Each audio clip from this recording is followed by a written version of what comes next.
جی ولید بھائی. علی بھائی اگلا سوال ہے، آپ نے ایک سے زیادہ مرتبہ صحیح بخاری کی حدیث نمبر 3748 بیان کی ہے کہ جب سیدنا حسین رضی اللہ عنہ کے سر مبارک پر عبید اللہ بن زیاد نے چھڑی ماری نعوذ تو باللہ. حضرت انس بن مالک رضی اللہ عنہ بھی وہاں موجود تھے، اور انہوں نے فرمایا کہ سیدنا حسین رضی اللہ عنہ رسول اللہ صلی اللہ علیہ وسلم کے ہم شکل تھے۔ پوچھنا یہ ہے کہ عبید اللہ ابن زیاد جیسے ظالم آدمی کے دربار میں انس بن مالک رضی اللہ عنہ کا کیا کام تھا؟ ان کی وہاں موجودگی ان کے کردار پر سوالیہ نشان ہے، پلیز وضاحت فرما دیں۔ کوئی سوالیہ نشان نہیں ہے جی. پہلے تو یہ کلیئر کریں کہ یہ لفظ جو ہے نا عموماً ہم بولتے ہیں انس، یہ لفظ ہے انس، الف پہ بھی زبر ہے، نون پہ بھی زبر ہے، اور پھر سین سے جا کر ملے گا. انس ابن مالک رضی اللہ تعالیٰ عنہ، یہ نبی صلی اللہ علیہ وآلہ وسلم کے بڑے لاڈلے صحابی تھے. جب نبی صلی اللہ علیہ وآلہ وسلم ہجرت کر کے مدینہ شریف آئے تو ان کی جو والدہ تھی نا ام سلیم، اردو میں ہم سلیم بول دیتے ہیں، ام سلیم، انہوں نے ان کو حضور کی خدمت میں پیش کیا کہ یہ میرا بچہ ہے 10 سال کا، تو یہ آپ کی خدمت کیا کرے گا. پھر یہ پورا مدنی دور حضور کے ساتھ ہی رہے ہیں، بڑے قریبی، یعنی ہر وقت سفر و حضر میں حضور کے ساتھ، آپ کو وضو کروایا کرتے تھے. اور کہتے ہیں کہ بخاری مسلم کے الفاظ ہیں کہ میں نے نبی علیہ السلام سے زیادہ شفیق کسی کو نہیں پایا. وہ کہتے ہیں میں کبھی مجھے حضور کسی کام بھیجتے تھے تو میں بچوں میں کھیلنا شروع کر دیتا تھا، ٹھیک ہے، اور کام ہی بھول گیا. ظاہر ہے 10 سال کا بچہ، کھیلنے کودنے کی عمر ہے. آپ نے کبھی مجھے نہیں ڈانٹا، آپ آتے تو بس آ کے مجھے بھی پیار سے 19 کہہ کے بلاتے تھے، ٹھیک ہے، کہ میں نے تو تمہیں کام بھیجا تھا. اور وہ کہتے ہیں مجھے نبی علیہ السلام نے آج تک زندگی میں یہ نہیں کہا کہ تم نے یہ کیوں کیا اور یہ کیوں نہیں کیا، اتنی شفقت فرماتے تھے. تو ان کی خوش قسمتی ہے کہ 7 صحابہ جنہوں نے سب سے زیادہ حدیثیں روایت کی ہیں ذخیرہ احادیث میں، ان میں انس ابن مالک بھی شامل ہے.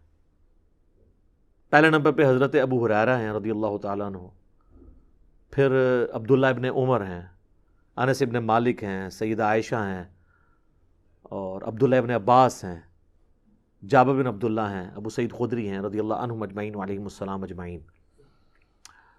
ان میں یہ شامل ہے. اور اللہ تعالیٰ نے ان کو لمبی عمر دی، حضور کی دعا بھی تھی ان کے لیے کہ اللہ تعالیٰ اس کی عمر میں برکت دے. 93 ہجری میں یہ فوت ہوئے ہیں، حضور علیہ السلام کے بعد 82 سال تک زندہ رہے ہیں، اور آلموسٹ 110 سال کی عمر میں یہ فوت ہوئے ہیں. تو آپ ذرا امیجن کر سکتے ہیں، بعض جگہ 110 آتا ہے، بعض جگہ 103 آتا ہے، کیونکہ وہ پھر اس کے سن میں بھی اختلاف ہے. بال 93 ہجری اگر مانا جائے نا تو ان کی 103 سال عمر بنتی ہے، قمری اعتبار سے اور شمسی اعتبار سے 100 سال، اتنی عمر تو تھی. اور یہ بصرہ میں فوت ہونے والے آخری اصحاب میں سے تھے، انس ابن مالک. تو ان کے بارے میں یعنی یہ کہنا کہ جی وہ اس حدیث کے موقع پر وہاں پہ موجود تھے، اس سے بھی بڑی تہمت ان پہ لگائی گئی کہ جی وہ سنان بن انس جو تھا جس نے حضرت حسین علیہ السلام کا گلا کاٹا تھا، نعوذ باللہ من ذالک، وہ ان کا بیٹا تھا. وہ ان کا بیٹا نہیں تھا، یہ تو قبیلہ خزرج سے تعلق رکھتے تھے جس کے سردار سعد ابن عبادہ تھے. یہ تو انصاری صحابی ہیں انس ابن مالک. اور قبیلہ نخی تو علیحدہ سے ایک قبیلہ ہے، وہ سنان بن انس اور تھا.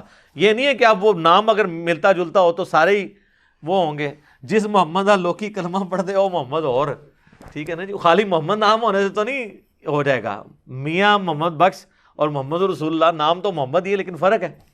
تو وہ سنان بن انس بھی ان کا بیٹا نہیں تھا، وہ الگ سے تھا.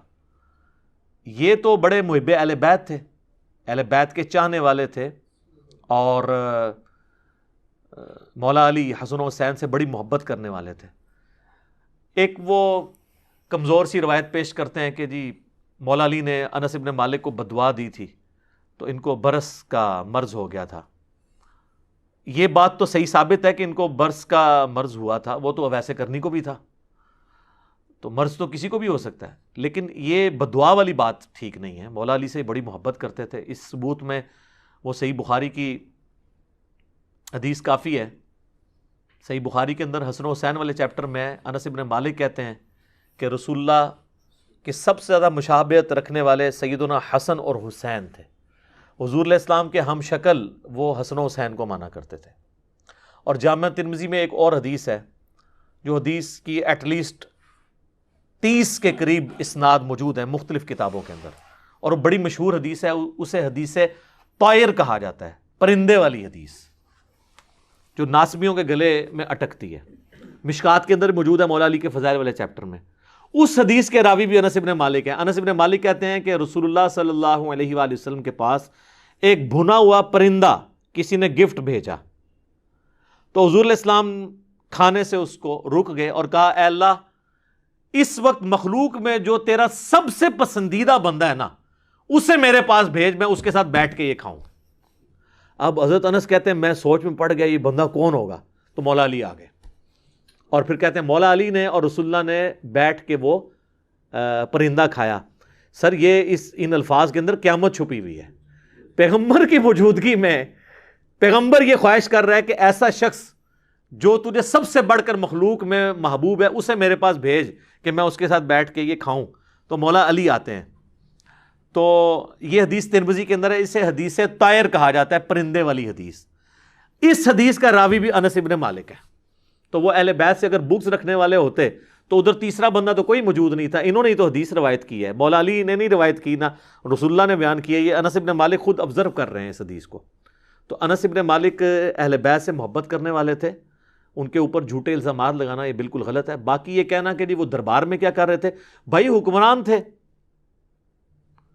یہ تو چھوٹی بات ہے. مسند ابی یعلا آپ اٹھا کے دیکھیں, مروان بن حکم مدینے کے ممبر کے اوپر چڑھ کے, چونکہ وہ گورنر تھا حضرت معاویہ کی طرف سے, تو وہ حضرت علی کے اوپر سب و شتم کر رہا تھا اور حسن و حسین نیچے بیٹھے ہوئے تھے, اس کے پیچھے نمازیں پڑھتے تھے. وہ جو ایک پولیٹیکل سسٹم ہے اسلام کا, اس میں کسی طریقے سے بھی اس کو وائلیٹ نہیں کیا کرتے تھے اہل بیت, قانوناً اس چیز کو فالو کیا جاتا تھا. تو حکمران تو تھے نا وہ. تو حکمران اگر کسی کو بلاتے ہیں اپنے دربار کے اندر تو ظاہر ہے رعایا کو تو جانا پڑتا ہے. اس کو تو چھوڑ دیں, یہ چھوٹی مثال ہے. فرعون کے دربار میں بھی تو ایک مومن تھا. قرآن میں اللہ نے اس کی پوری تقریر نقل کی ہے کہ وہ اپنا ایمان چھپاتا تھا. اب آپ کہیں نہیں وہ مومن فرعون کے دربار میں کیا کر رہا تھا, فرعون تو پکا کافر جہنمی. یہ تو پھر بھی کلمہ گو تھے, مسلمان تھے, باقی آخرت کا فیصلہ اللہ نے ان کا کرنا ہے. تو اگر فرعون کے دربار میں ایک مومن ہو سکتا ہے تو انس بن مالک بھی عبید اللہ ابن زیاد کے دربار میں اگر چلے گئے ہیں, چونکہ وہ گورنر تھا تو وہاں پہ موجود تھے, تو دیکھیں ادھر ہونے کا فائدہ ہی تو ہوا ہے نا جو آپ نے حدیث بیان کی ہے. صحیح بخاری میں یہ حدیث حضرت حسین ابن علی کے چیپٹر میں ہے, انٹرنیشنل نمبر کے مطابق 3748, کہ جب سیدنا حسین ابن علی کا سر کاٹ کر ایک تشت میں رکھ کے, ایک کھلے برتن میں, عبید اللہ ابن زیاد گورنر کوفہ جو یزید کی طرف سے گورنر تھا اس کے سامنے رکھا گیا. والعیاذ باللہ تعالی. جن لوگوں نے حسین ابن علی اور اہل بیت کو اس طریقے سے شہید کیا ان پہ اللہ کی لعنت, اللہ کے فرشتوں کی لعنت اور تمام لعنت کرنے والوں کی لعنت, آمین. تو اس میں امام بخاری نے الفاظ لکھے ہیں برأس الحسین علیہ السلام, حسین علیہ السلام کا سر کاٹ کر رکھا گیا. اس حدیث میں حسین کے ساتھ علیہ السلام لکھا ہے امام بخاری نے, لیکن سر وہ عربی میں لکھا ہوا ہے. دارالاسلام والوں نے تو عربی سے بھی نکال دیا, لیکن سیدہ فاطمہ کا جو چیپٹر ہے نا بخاری میں دارالاسلام والوں کا, اس میں علیہ السلام لکھا ہے. اسلام 360 میں, مکتبۃ الشاملہ میں آپ چلے جائیں آپ کو عربی پورشن میں نظر آئے گا, لیکن اسلام 360 میں عربی میں علیہ السلام لکھا ہے, اردو میں مولوی گھس گیا اس نے رضی اللہ عنہ کر دیا. sunna.com سب سے بڑی ویب سائٹ ہے احادیث کی کتابوں کی بڑی سائٹس میں سے. اس میں آپ عربی سے اردو اور عربی سے انگلش ترجمہ احادیث کی کتابوں کا رکھا ہوا ہے, اہل حدیث کا. آپ دیکھیں یہاں پہ عربی میں برأس الحسین علیہ السلام لکھا ہوا ہے, اور ادھر انگریزی میں لکھا ہوگا حسین may اللہ پلیز ود ہم, اور حسین رضی اللہ عنہ, علیہ السلام لکھا ہی نہیں ہوا. اور کئی لوگ پھر ہم سے رابطہ کر رہے ہوتے ہیں کہ جناب وہ آپ نے کہا تھا اسلام 360 میں, وہ تو نکلے ہی نہیں ہے. تو ہم ان کو کہتے ہیں کہ اسلام 360 میں آپ عربی میں جائیں, ان کو تو چھوڑ دیں. وہ زائد چیپا بھائی جب مجھے ملنے آئے پہلی دفعہ 24 اگست 2017 کو اسلام آباد, تو ان کی اپنی وہ بنائی ہوئی ایپ ہے اسلام 360, تو وہ جب میں ان کو نمبر بولتا جا رہا تو وہ کہتے ہیں نہیں، میں نے کہا عربی میں دیکھیں، تو وہ بھی سر پکڑ کے بیٹھ کے کہ یار یہ عربی میں اگر لکھا تھا تو ترجمے والے نے کیوں 2 نمبری کی؟ کیونکہ ترجمے والے نے فرقہ بچایا اپنا تاکہ سنی شیعہ دراڑ قائم رہے.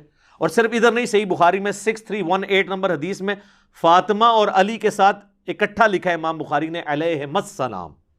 اور صرف امام بخاری نہیں، امام ابو داؤد نے کم از کم 12 جگہ پر سنن ابی داؤد کے اندر علی علیہ السلام لکھا ہے. 4646 نمبر حدیث آپ کھول کے دیکھیں ابو داؤد کی، علی علیہ السلام لکھا ہے. اور صرف یہ نہیں، امام ترمذی نے اور امام نسائی نے اپنی حدیث کی کتابوں میں حضرت حسن و حسین والی جو حدیث لی کہ وہ نبی علیہ السلام ان کی وجہ سے ممبر سے اتر کے نیچے آ گئے، اور ایک حدیث میں ہے کہ وہ ان کی اس پہ پیٹھ پہ چڑھ گئے تو نماز لمبی کر دی، اس میں انہوں نے لکھا ہے حسن اور حسین کے ساتھ علیہم السلام. یہ تو ہمیشہ سے لکھتے آئے ہیں. بہرحال اس میں آتا ہے کہ جب سر کاٹ کر رکھا گیا تو وہ چھڑی سے ان کے جو ہے نا وہ کریدنے لگا اور ان کے حسن میں کچھ کلام کیا. تو انس ابن مالک نے کہا اللہ کی قسم، یہ حدیث بخاری میں بھی ہے اور ترمذی میں بھی، اللہ کی قسم حسین ابن علی سب سے زیادہ رسول اللہ کی مشابہت رکھنے والے تھے. اور اس میں الفاظ ہیں کہ اس وقت حسین ابن علی کے سر اور داڑھی میں وسمہ کا خضاب لگا ہوا تھا. وسمہ وہ بوٹی تھی جو کالا کرنے کے لیے استعمال ہوتی تھی. میرا یوٹیوب پہ ایک کلپ بھی ہے کہ آپ کتنی عمر تک داڑھی کو کالا کر سکتے ہیں. بہت بوڑھا بندہ تو نہیں کر سکتا، لیکن 50s کی رینج میں جو ہے نا، 60 سال سے پہلے کیونکہ حضرت حسین علیہ السلام کی عمر 58 سال تھی، تو آپ کالا کر سکتے ہیں. یہ علیحدہ سے ایک ٹاپک ہے، میں نے اس میں دلائل بھی دی ہیں اور مخالفین کے دلائل کا جواب بھی دیا ہے. تو انس ابن مالک وہاں تھے تو دیکھیں نا، وہ نعوذ باللہ خاموشی تو انہوں نے اختیار کی. صحیح مسلم میں حدیث ہے نا کہ برائی دیکھو ہو سکے تو اپنے ہاتھ سے روکو. اب ہاتھ سے ایک 70 سال کا بوڑھا کیا روک سکتا تھا؟ اگر ہاتھ سے نہیں روک سکتے کم از کم زبان سے روکو. زبان سے تو روک دیا نا انہوں نے، اور اگر زبان سے بھی نہیں روک سکتے کم از کم دل میں برا جانو. لیکن ذالک اضعف الایمان، یہ ایمان کا سب سے کمزور ترین درجہ ہے کہ کوئی شخص برائی کو دل میں برا جانے. انس ابن مالک کمزور درجے پہ نہیں، انہوں نے زبان سے کم از کم ایک پروٹیسٹ ریکارڈ کروایا اور اپنا پوائنٹ آف ویو اس کے سامنے رکھ دیا. تو یہ انس ابن مالک کے اوپر بالکل جھوٹی تہمت لگائی گئی ہے کہ وہ کوئی نعوذ باللہ بنو امیہ کے درباری تھے. ایسا نہیں تھا. ظاہر ہے وہ حکمران تھے، تو وہ حکمران جب بلایا کرتے تھے تو صحابہ کو مجبوراً جانا پڑتا تھا. تو ظاہر ہے وہ حکمرانوں کی اطاعت والا معاملہ تو ہوتا تھا، لیکن جہاں جہاں وہ کوئی غلط چیز دیکھتے تھے وہ ہائی لائٹ کرتے تھے. آپ میرے کربلا والے ریسرچ پیپر میں کئی ایک اصحاب کے اس طرح کے واقعات پڑھیں گے کہ وہ چیزیں ہائی لائٹ کر دیا کرتے تھے. اب یہ ایک پورا ٹاپک ہے، مطلب اس پہ میں اب گھنٹوں بول سکتا ہوں کہ مولا علی نے کس طریقے سے ان بدعات کو ان کی ریمیڈی کی اور دوبارہ سے اپنے دور خلافت کے اندر جو ہے وہ سنت نبوی کو زندہ کیا. ایک پورا ٹاپک ہے، اور میں یعنی اس سے پہلے کہ سب لوگوں کو ایک تشویش ہو جائے کہ وہ کیا چیزیں ہیں، تو یہ میرا ایک ریسرچ پیپر ہے جی، واقعہ کربلا کا حقیقی پس منظر 72 صحیح الاسناد احادیث کی روشنی میں. یہ 72 کا ٹائٹل جو ہے وہ شہدائے کربلا کی نسبت سے، ورنہ اس میں احادیث 200 سے زیادہ ہیں. اکثر بخاری و مسلم سے ہیں. یہ عربی میں بھی ہے، اردو میں بھی ہے، ہندی میں بھی ہے، انگلش میں بھی ہے. اور اس میں نے خلفائے راشدین حقیقی کون ہے اس ٹاپک کو کور کیا.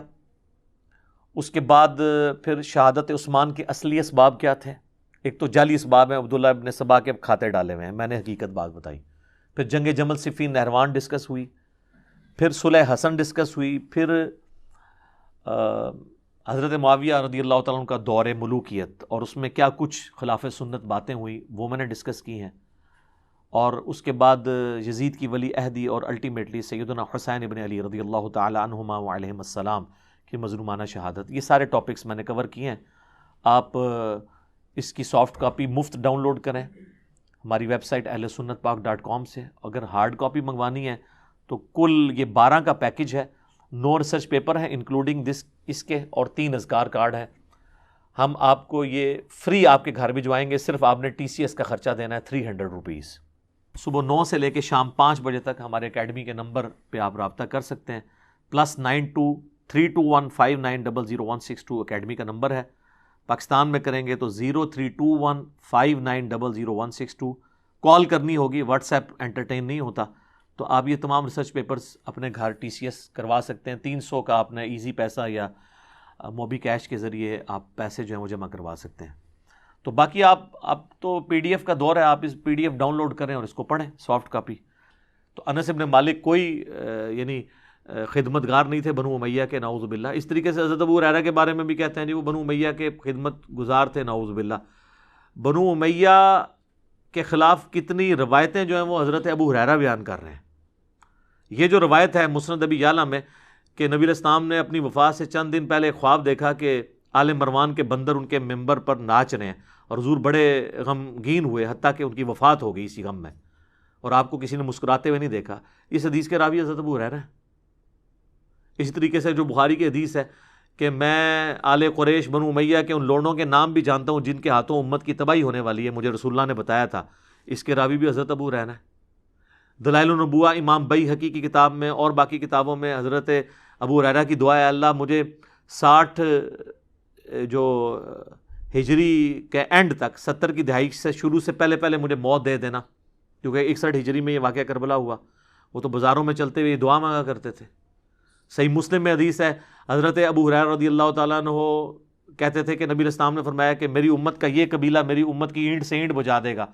تو صحابہ نے کہا یا رسول اللہ آپ ہمیں کیا حکم دیتے ہیں؟ تو آپ نے فرمایا کاش میری امت ان کا ساتھ نہ دے اس وقت، بنو امیہ۔ یہ ساری کریٹیکل حدیث ہیں حضرت ابو ہریرہ نے روایت کی ہیں۔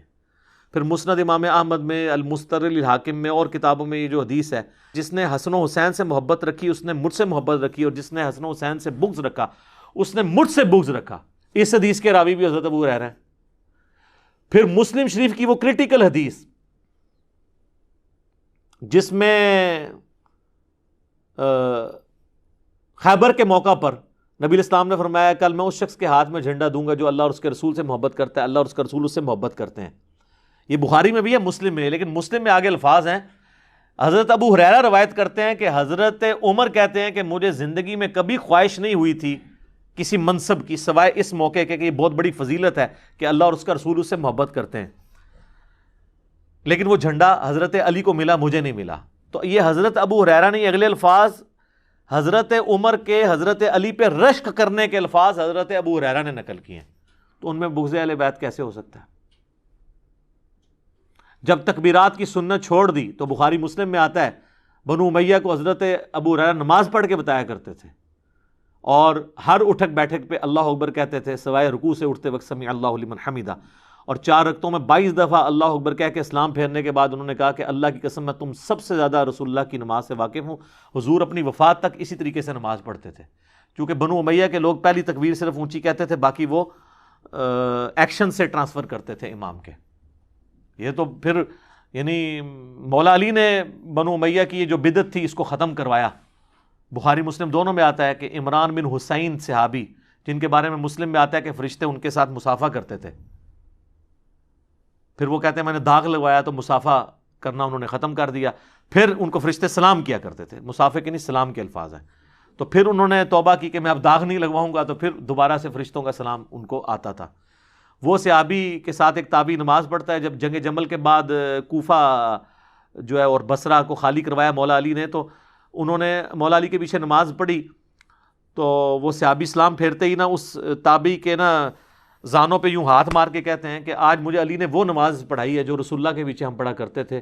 رسول اللہ صلی اللہ علیہ وآلہ وسلم ہر اٹھک بیٹھک پہ اللہ اکبر کہتے تھے، اور رکوع سے اٹھتے وقت سمیع اللہ لمن حمیدہ۔